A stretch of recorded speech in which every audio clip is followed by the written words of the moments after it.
Salut à tous, c'est Max. Aujourd'hui, on se retrouve pour un nouvel épisode de Pause Casque. Alors aujourd'hui, pour cet épisode, j'ai invité un ami de longue date, Nicolas Pardieu. Bonjour. Bonjour Max. Comment ça va? Très bien, et toi? Très très très bien. Pourquoi je t'ai invité aujourd'hui? Parce que j'ai envie d'aborder un sujet avec toi, un sujet qui te parle beaucoup, puisque tu fais toi-même des études dans cette filière. On va donc parler de la pharmacie. Mais avant ça, Nicolas, présente-toi. Eh bien, bonjour à tous. Je suis effectivement étudiant en pharmacie, j'ai 23 ans. Je suis au début de la fin de mes études de pharmacie, c'est-à-dire que j'entre en 4e année sur les 6. Je suis montpelliérain et j'étudie donc à la faculté de Montpellier. En dehors de l'académie, je fais beaucoup de vélo et puis bien sûr je lis. Je lis, c'est un peu notre point commun avec Max. C'est que d'ailleurs on s'est rencontrés sur un forum de dev perso, des formations de dev perso, il y a pas mal d'années maintenant. Et en fait, même mentalité, objectif de vie un peu différent, mais voilà, même mentalité, même vision sur pas mal de choses, et surtout la volonté d'apprendre. Donc, ça a matché direct, et j'ai eu l'honneur qu'il m'invite aujourd'hui pour vous parler de pharmacie. Effectivement, il y a peu de podcasts qui parlent de pharmacie, c'est un sujet qui est rarement évoqué. C'est vrai que les pharmaciens, on n'est pas non plus du genre à s'étendre sur notre domaine. Bon, bah, c'est l'occasion de sortir un peu de l'ombre. Exactement, Nicolas. Eh bien, écoute, pour commencer cet épisode, j'ai une question pour toi. C'est quoi la pharmacie? Alors, c'est quoi la pharmacie? J'ai regardé. J'ai préparé le podcast. J'ai regardé sur Wikipédia, il y a plus de 10 lignes. Donc, je vais nous les passer. Voilà, il y a pas besoin de ça. Je vais répondre avec ma définition. Ma définition, c'est les choses qui permettent de se maintenir ou d'améliorer sa santé et qui ne nécessitent pas une hospitalisation. Ok, donc là, c'est ta définition de ce que c'est la pharmacie. Maintenant, est-ce que tu peux nous parler des études de pharmacie? Ouais, bien sûr. Les études, elles sont vraiment sympas. Moi, honnêtement, j'adore mes études. Évidemment, comme dans tout cursus, on peut pas aimer toutes les matières de façon égale, mais je les adore. Pour vous poser le contexte, les études de pharmacie, c'est la suite de la terminale S. Ça va peut-être pas parler aux plus jeunes, ni même aux plus vieux finalement. Bonjour, ça parle à ma génération seulement. Donc c'est la continuité de la terminale S, c'est-à-dire quelque chose de très généraliste en termes de sciences. Évidemment, là, on parle plus de littérature, on n'a pas de copie de philo à rendre, hein, évidemment. En fait, c'est des sciences. Donc au début, c'est beaucoup de sciences théoriques. Et puis plus on se rapproche de la fin, plus on est sur des sciences pratiques, puisque c'est quand même le but de faire un pharmacien et pas un physicien. D'accord. Comment tu séparerais étape, ou tout du moins année par année, les études de pharmacie? Alors, déjà, la première année, c'est celle qu'on connaît tous, parce que c'est celle du concours. Le fameux concours, alors à mon époque, c'était PACES, aujourd'hui, l'acronyme est un peu plus court. On a gagné une lettre, c'est PASS. Voilà. Année de concours, c'est le début, c'est la plus difficile. Parmi les plus difficiles, en fait, c'est ce qu'on dit aux petits jeunes, on leur dit c'est la plus difficile, c'est pour leur aider à faire passer la pilule. Spoiler, c'est pas la plus difficile. Mais vous aurez l'impression peut-être que c'est la plus difficile. Cette première année, elle est purement théorique, et surtout le concours, en fait, c'est pas un concours de pharmacie. À une certaine époque, c'était un concours que de pharmacie, mais aujourd'hui, c'est le fameux concours qui donne accès à médecine, à pharmacie, sage-femme, dentiste et kiné. À mon époque, il était régi par le numerus clausus, qui a sauté, mais je sais que tu as envie qu'on en parle après, donc je répondrai à cette question épineuse pour la suite. Une fois qu'on a réussi la première année, on est tout content, mais en fait, c'est que le début. C'est que le début des affaires, puisque concrètement, on a beau avoir appris beaucoup de théories, beaucoup de trucs par cœur, en réalité, on sait rien faire. Et ça va continuer au moins jusqu'à la 3e année, puisque ça va être des savoirs très très théoriques, bien évidemment un peu de TP, mais c'est pas le gros de la chose. On va avoir une introduction au savoir de base de la pharmacie, c'est-à-dire comment est-ce qu'on fait une gélule, comment est-ce qu'on fait un comprimé, comment marche le corps humain, les fameux cours de physiologie, on en a, et plein d'autres choses, mais qui restent très théoriques. La troisième année, alors ça c'est très très simple. Troisième année plus milieu de quatrième année, c'est la liste des médicaments.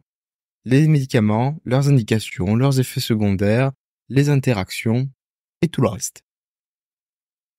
Et enfin, arrive le milieu de la quatrième année, c'est le moment décisif puisque c'est le moment de l'orientation entre 3 filières principales, plus une petite qui concerne 1% d'une promo, qui est celle de la recherche. Les 3 filières, c'est très simple, 2 tiers d'une promo va en officine. L'officine, c'est quoi? C'est la pharmacie que tout le monde connaît, c'est celle où on va acheter de la crème solaire, c'est celle où on connaît le pharmacien. C'est tout simplement la boutique, l'aspect vente aux particuliers du domaine pharmaceutique.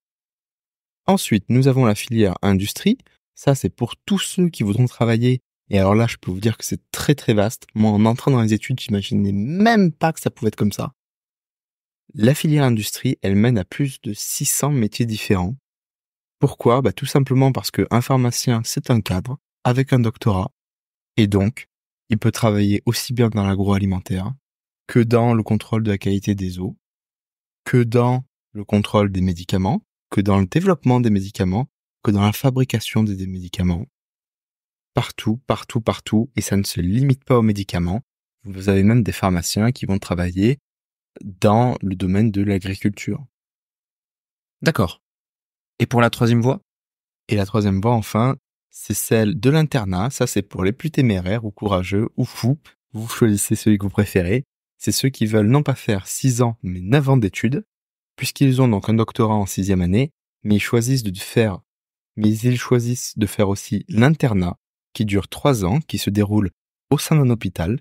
Et là, ils vont acquérir des savoirs que nous n'apprenons pas dans les 6 années d'études. Pourquoi? Parce que ce sont des savoirs propres au milieu hospitalier, et ça va leur permettre de devenir pharmaciens hospitaliers.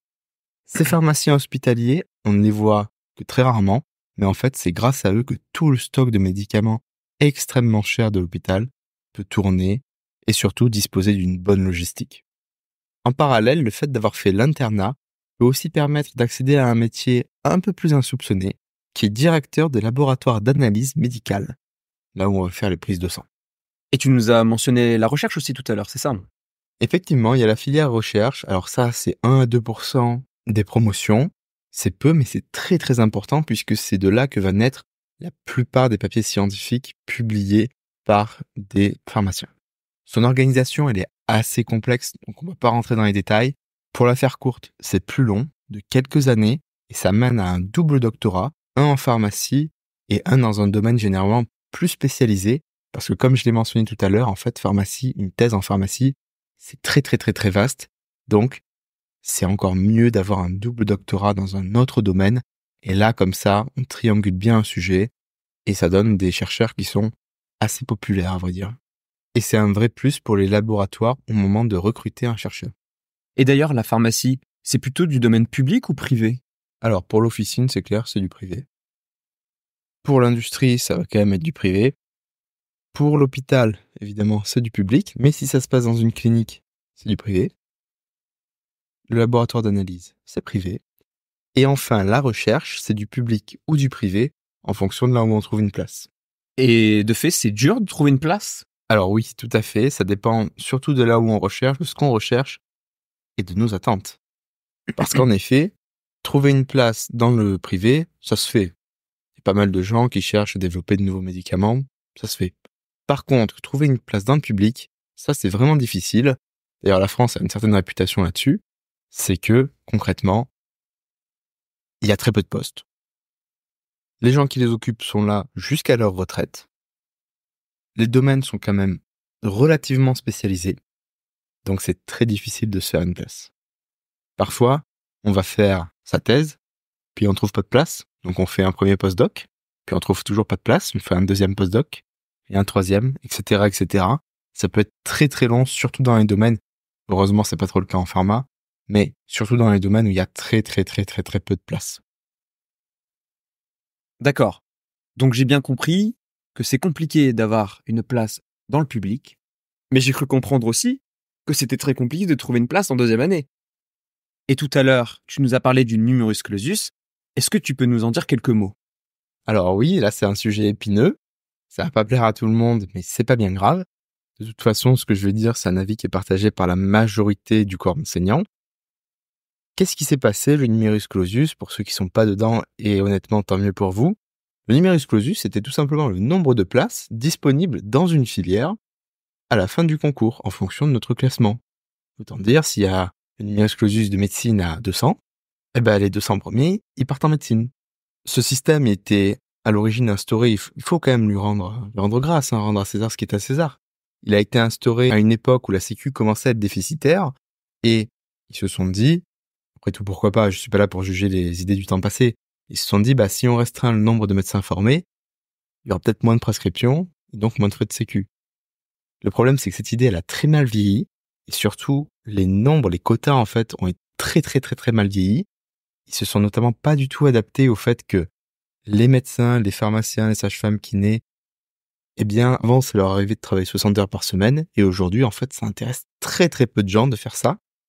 Le problème, c'est qu'on a continué de former un nombre de personnes très similaires. Donc les gens, il y a toujours autant de formés, mais ils travaillent moins, et ils en ont bien le droit. Le problème, c'est que derrière, ça crée des déserts médicaux, des déserts pharmaceutiques. C'est très gênant. Donc ça, c'était pour la genèse du numerus clausus. Et maintenant, qu'est-ce qui s'est passé il y a quelques années et pourquoi les gens ont gueulé? Bon, le numerus clausus, vous l'avez compris, c'était pas parfait. C'est en grande partie, oui, je le dis, c'est en grande partie responsable des déserts médicaux et du reste. Parce que oui, les pharmaciens, parce que non, les pharmaciens, il n'y en a pas assez non plus. Ce qui s'est passé, c'est que Macron s'est senti investi d'une mission, celle de supprimer le numerus clausus. Alors, alléluia, bonne nouvelle. Sauf que ça a fait grincer les dents énormément, puisque ce qui a été proposé à la place, c'est un système un peu amphibie entre un concours, mais qu'on ne peut plus redoubler, à mon époque on pouvait, et une licence avec une mineure en santé qui permet de prendre une passerelle vers les études, vers la deuxième année en fait. Qui permet de prendre une passerelle vers la deuxième année. Autant dire quelque chose qui n'est pas non plus le système classique licence, master, doctorat, c'est-à-dire un hybride. On passe d'un concours bête et méchant à un concours hybridé avec une licence. Alors pourquoi pas? Le problème, et le vrai fond du problème, c'est que le nombre de places a très peu augmenté. En réalité, ils ont supprimé le numerus clausus, mais c'est pas parce qu'on supprime le terme latin et qu'on revoit vite fait la façon d'entrer dans les études de santé que ça va changer quelque chose aux déserts médicaux. Le problème des déserts médicaux, c'est un problème de nombre de personnes. C'est pas un problème de façon d'accéder aux études. Merci de nous avoir donné ton avis, Nico. Maintenant, je vais parler d'un autre sujet. Un sujet en rapport avec la pharmacie, toujours, qui est l'officine. Qu'est-ce que c'est l'officine et comment ça fonctionne? Alors, une officine, comme je vous l'ai dit, c'est le pharmacien du quartier que vous connaissez où vous allez acheter de la crème solaire et faire les vaccinations. Comment ça s'organise? C'est un commerce, tout simplement, un commerce, avec des plus. C'est-à-dire, c'est un commerce avec des activités supplémentaires, notamment la vente de médicaments qui est réglementée par l'État, c'est ce qu'on appelle le monopole pharmaceutique. Les médicaments ne peuvent être vendus que par des pharmaciens ou des préparateurs en pharmacie dans une pharmacie. Aujourd'hui, on a le e-commerce qui se développe. Les lois ont été adaptées, mais l'idée, c'est quand même de toujours garder un contrôle qualité, mais surtout sécurité, avant de délivrer aux patients ce qu'il leur faut. Ça, c'est pour l'aspect purement qu'est-ce que c'est. Maintenant, comment ça s'organise? Effectivement, la structure hiérarchique, elle est très simple. Vous avez le titulaire de l'officine. D'ailleurs, il peut y en avoir plusieurs. À ce moment-là, c'est des co-titulaires. Il faut que, obligatoirement, au moins un des co-titulaires soit pharmacien. Les autres pharmaciens seront salariés, donc il y a différents postes, mais grosso modo, dans la plupart des pharmacies, on va avoir assez peu de salariés, donc la plupart seront adjoints. Pour les grosses pharmacies, par contre, il y a plus de diversité, mais aucun intérêt de s'étendre là-dessus. Et tous ces pharmaciens sont accompagnés de préparateurs en pharmacie qui vont les aider dans les tâches du quotidien. D'accord, Nicolas. Mais au fond, est-ce qu'une officine, c'est pas juste un endroit où on va acheter des médicaments? Alors bien sûr, la vente de médicaments, c'est l'activité principale. C'est certainement pas celle qui rémunère le mieux. Et pour cause, en fait, une officine, c'est beaucoup plus que la vente des médicaments. C'est notamment le conseil. puisque c'est un des rares endroits où vous pouvez aller librement, gratuitement, demander un conseil à des gens qui voient passer des patients toute la journée, donc qui ont l'habitude, qui sont habilités à donner un conseil et surtout qui ont fait les études en adéquation. Donc c'est déjà un lieu de conseil, mais aujourd'hui les missions du pharmacien, moi je le vois dans mon cursus, dans mes cours, nos professeurs même nous disent écoutez, on vous forme à des choses, mais sachez que vous aurez à faire plein de formations, parce qu'en ce moment les missions du pharmacien, elles explosent, vous avez de plus en plus de choses à faire, et moi pour ma part je trouve que c'est tant mieux, puisque évidemment il y a la bien connue vaccination, mais il n'y a pas que ça, il y a plein d'autres choses, et notamment aujourd'hui vous pouvez aller voir votre pharmacien, si vous avez beaucoup de médicaments, une longue liste de médicaments, vous pouvez lui demander des explications plus détaillées que simplement au comptoir, et il sera habilité à vous les présenter. Très bien, Nico. Merci pour ta réponse. Alors, depuis tout à l'heure, je t'ai posé des questions générales sur qu'est-ce que c'est la pharmacie, une officine, ou encore qu'est-ce que c'est le numerus clausus. Maintenant, je vais aborder des questions plus tranchantes, à commencer par quel est ton avis sur ce qui s'est passé durant la crise sanitaire ? Alors effectivement, ça c'est une question épineuse. Je vais pas m'étendre sur ce qui s'est passé parce qu'en fait, il y a beaucoup trop de choses à dire et il est évident qu'il y a des livres entiers qui vont sortir dessus et qui continueront à sortir des dizaines d'années après. Par contre, moi, je vais donner mon ressenti, qui est purement un ressenti, c'est que les gens ont relativement confiance dans leurs professionnels de santé, dans les blouses blanches. Voilà, ça, c'est un fait. D'ailleurs, petite fierté professionnelle, les Français, ils sont jamais d'accord sur quoi que ce soit. Les élections, c'est toujours 48, 52, 51, 49, voilà. Par contre, 95% des gens font confiance à leur pharmacien. Alors déjà, merci à vous, ça fait plaisir. Petite dédicace. Et ensuite, ce que j'ai mal vécu, effectivement, c'est que les politiques se sont beaucoup appuyés sur la confiance que les gens ont dans les blouses blanches pour appliquer des mesures qui ont été relativement coercitives ou relativement improbables. Cette histoire d'auto-attestation, bon, si jamais vous savez, vous pouvez m'envoyer un mail pour m'expliquer, j'ai toujours pas compris l'intérêt. Et ils ont en quelque sorte usurpé, du moins moi je l'ai vécu comme ça, ils ont usurpé la confiance que les gens avaient dans les blouses blanches en disant mais si, regardez, les blouses blanches sont d'accord, alors ils en ont choisi quelques-uns, c'est vrai, et la plupart étaient d'accord. Par contre, obliger les gens à se vacciner, c'était quand même assez audacieux et ça a créé beaucoup de résistance à un moment où en fait, je pense, le pays avait plus besoin d'unité et d'apaisement que de coercition. Merci Nico pour ta réponse, je trouve très professionnelle. Il faut. Bien sûr, c'est important. C'est un sujet sérieux, C'est un sujet je réponds bien. très sérieux. Avant de clôturer cette première partie sur les questions du thème de la pharmacie, j'aurais une dernière question taquine pour toi. T'en penses quoi de Big Pharma ? Ah, celle-là, je l'adore. Et il y a des trucs à dire. Évidemment, il y a de grosses boîtes dans la pharmacie, de très grosses boîtes. Vous l'avez vu, Pfizer, elle s'est mise sur le devant de la scène. Mais c'est pas la seule, hein. Il y a d'énormes géants. Parmi ces géants qui gèrent des milliers de projets de façon simultanée, effectivement, ça arrive. Il y a des ratés. Des gros ratés, parce qu'on parle en termes de vie humaine. Il y a des ratés. Néanmoins, ce que je peux vous dire et que je pense vraiment du plus profond de mon cœur, c'est que l'industrie pharmaceutique dans son ensemble présente un bénéfice pour l'humanité qui est immensément supérieur aux problèmes qu'elle peut engendrer. Oui, il y a des labos qui payent d'énormes amendes, méritées parce qu'ils ont fait des choses qu'ils n'auraient pas dû faire, parfois inconsciemment, parfois pour des histoires de gros sous, mais c'est toujours une question de proportion. Et ici, la proportion, elle est 1000 fois en faveur de l'industrie pharmaceutique.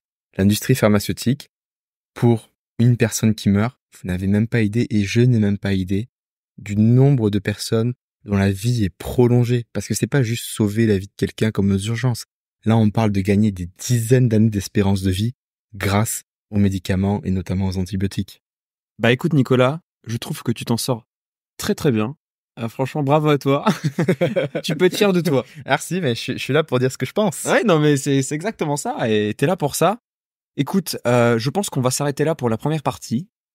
Donc, nous allons aborder maintenant la deuxième partie du podcast qui consiste à poser des questions pourquoi. Pourquoi la pharma? Pourquoi l'officine? Et pour quel objectif? Pourquoi la pharma? Parce que quand j'étais petit, je voulais faire de la recherche dans la santé. Donc pourquoi la santé? Parce que je voulais connaître le corps humain, à vrai dire. Intellectuellement, j'étais le genre d'enfant qui s'intéressait beaucoup aux étoiles, aux dinosaures et autres, mais je n'ai jamais eu autant de fascination que pour le corps humain. Pour moi, c'est vraiment l'énigme avec quand même les étoiles. C'est vrai que les étoiles, c'est quand même quelque chose, mais je pense que j'ai pas le niveau mathématique et physique pour en physique, hein, la science, pour bien sûr, pour m'y frotter au niveau auquel j'aurais aimé m'y frotter. Et de toute façon, peut-être que ça m'aurait trop déconnecté finalement de ma vie humaine, parce que je pense que c'est passionnant de faire des calculs à longueur de journée. Je prends l'exemple, je crois que c'est Grégory Perelman, peu mal prononcé, qui a refusé sa médaille Fields et son million, et ils ont dit mais pourquoi? Et prix Nobel, hein. Et il a refusé et on lui a dit mais pourquoi? Et il a répondu je connais l'univers, je sais comment marche l'univers, 1 million ça m'intéresse pas. Et ça, en fait, je le comprends. Je pense que tout astrophysicien, enfin, ou du moins certains, ceux qui sont bons dans leur domaine, ils pensent comme ça. Donc moi, c'est vrai que ça m'aurait beaucoup intéressé, mais au final, le corps humain, c'est le niveau où je me sens le plus à l'aise. Même quand j'étais petit, j'adorais, enfin, quand j'ai appris qu'on était composé de cellules, pour moi, c'était incroyable. C'était de la même façon, j'avais l'impression d'être devenu riche ce jour-là. C'est vrai, hein, j'avais l'impression que, waouh, j'avais une information qui dépassait l'entendement.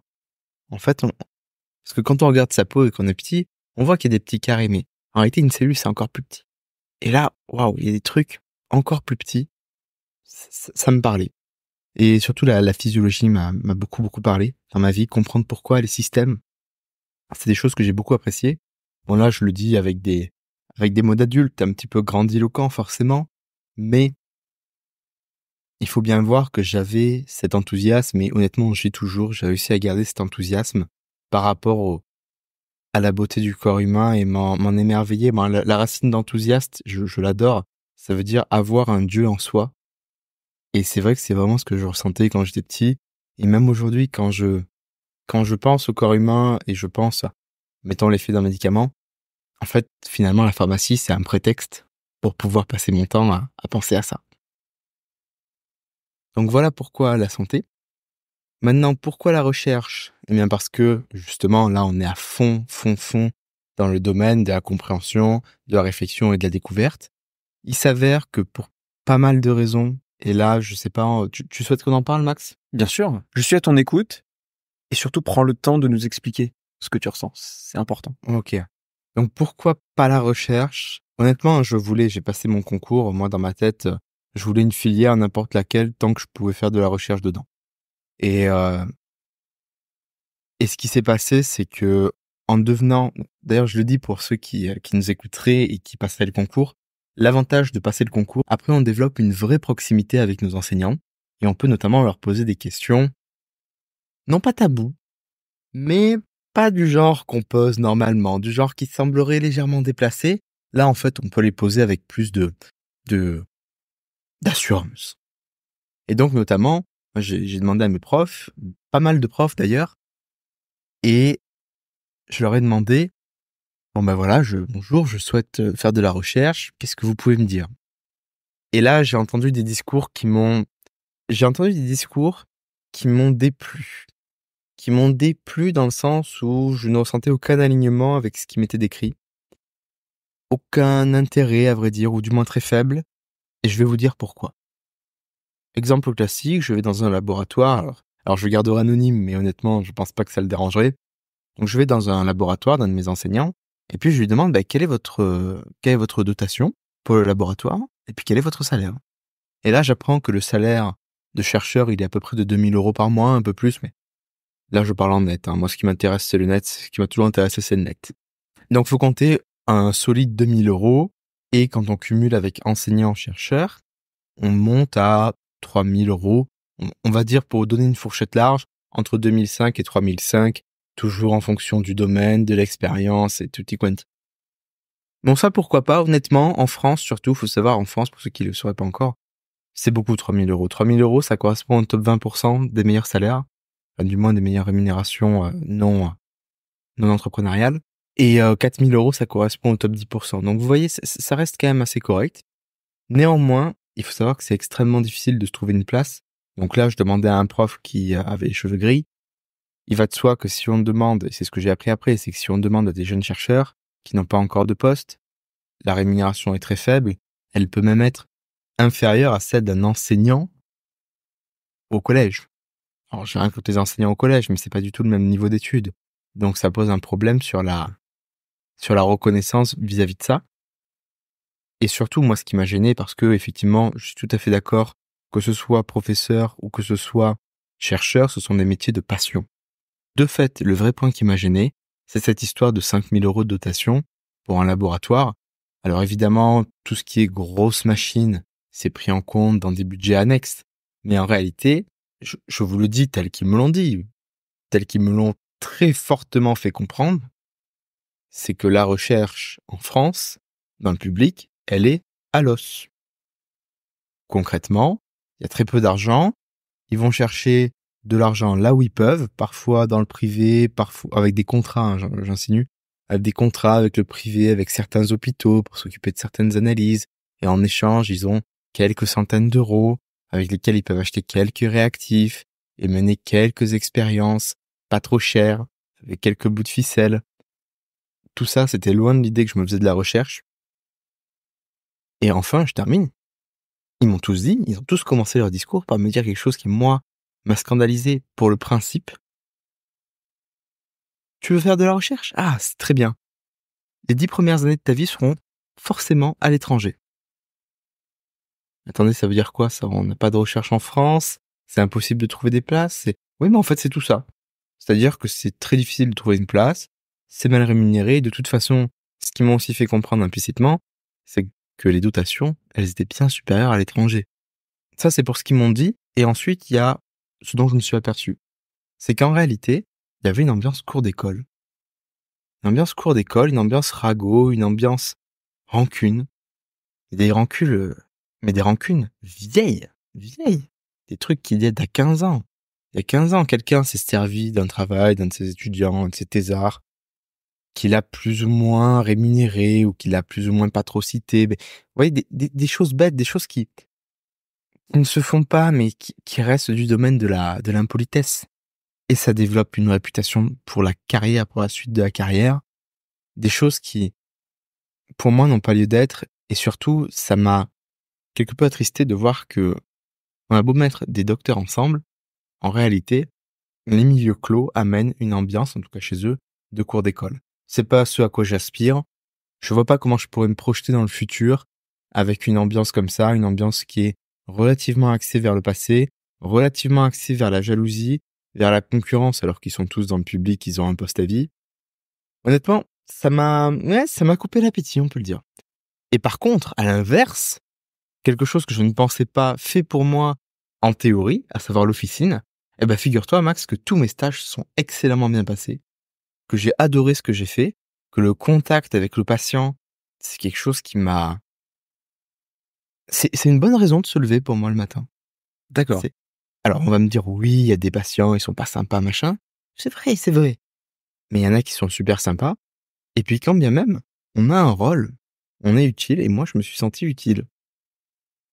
Ce qui est le plus important au final. C'est ça. En fait, cette spécialisation en tant qu'officinal, je dirais que ça répond plutôt pas mal à mon ikigai.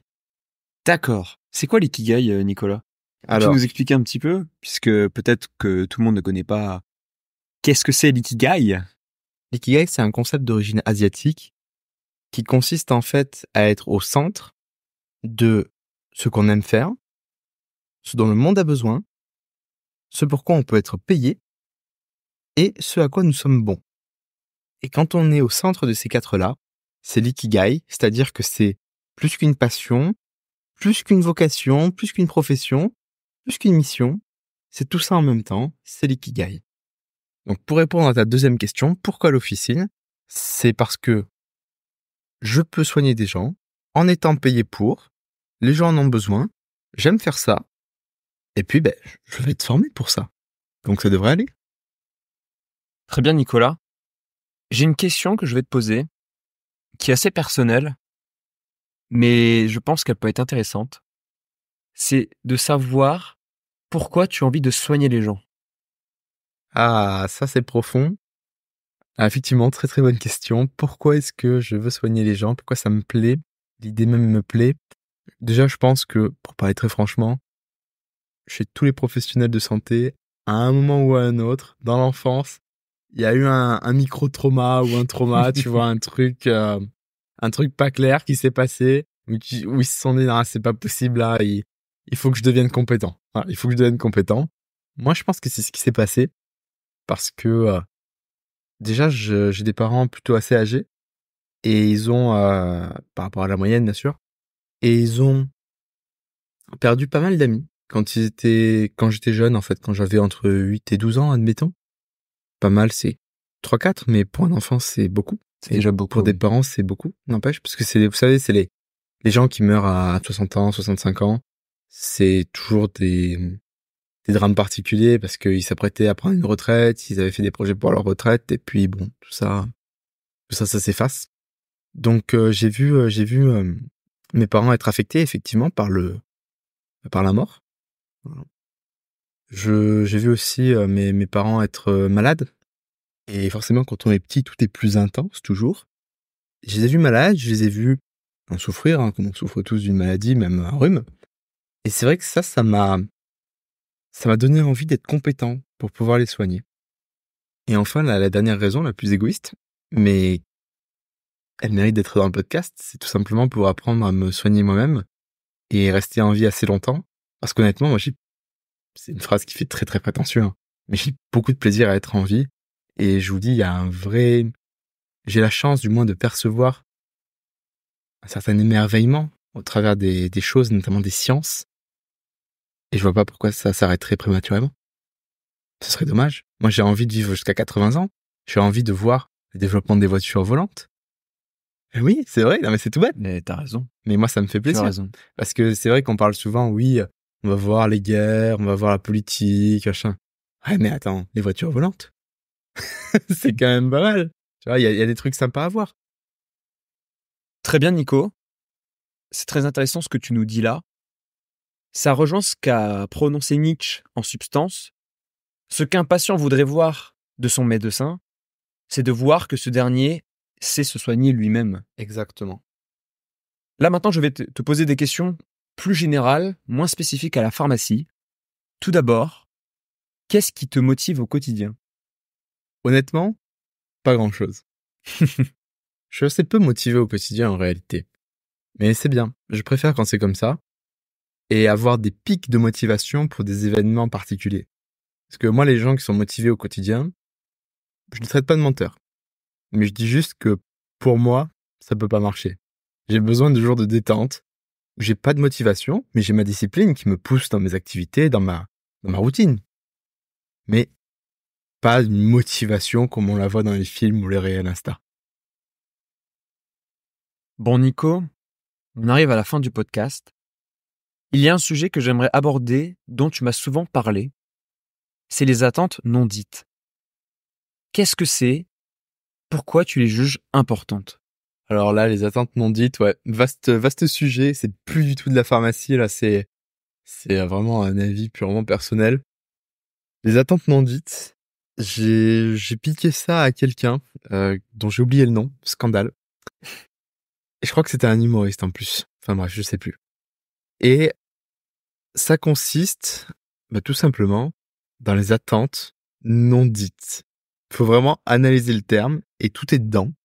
C'est-à-dire que souvent, ce qui pourrit les relations, qu'elles soient amoureuses, amicales ou familiales, c'est quand on a des attentes implicites et qu'on ne les communique pas aux autres.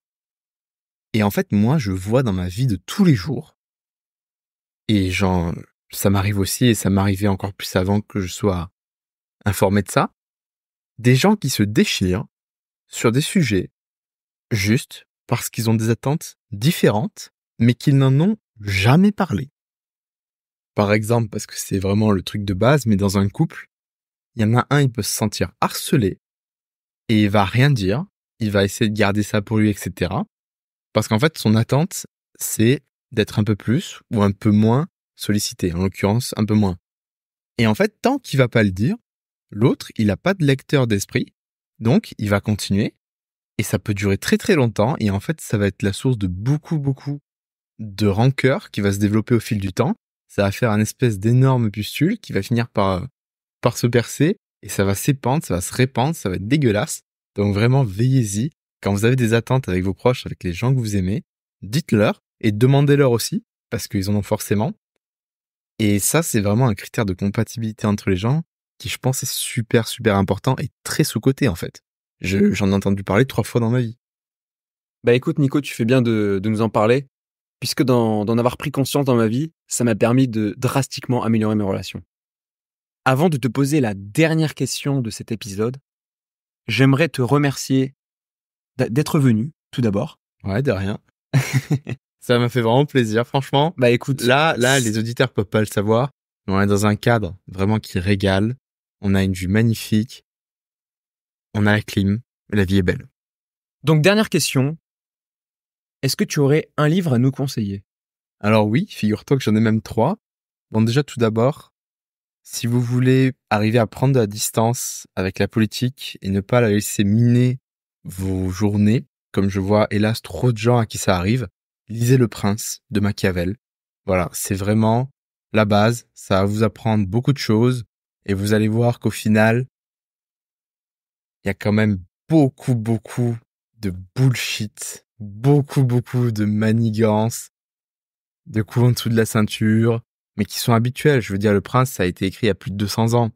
Et en fait, c'est juste une répétition pour la plupart des événements politiques, une répétition sans cesse qui finalement, une fois qu'on sait que c'est une répétition, qu'il n'y a rien de neuf, ça perd beaucoup d'intérêt. Ça permet de prendre du recul. Je vous le recommande grandement. Par ailleurs, Machiavel s'appelait aussi Nicolas. C'est vrai, bien vu. Il s'appelait Nicolas, donc il y a un conflit d'intérêt. Il y a conflit d'intérêt, je suis d'accord. Et j'en ai pas avec Sanofi, mais par contre, c'est vrai qu'avec Nicolas Machiavel, ouais. Il y en a encore 2 autres que je conseillerais. C'est tout d'abord dans une époque où on parle énormément d'argent en permanence et de matériel, ce que j'ai fait d'ailleurs une partie de l'émission. Je vous recommande tout simplement un livre de théologie.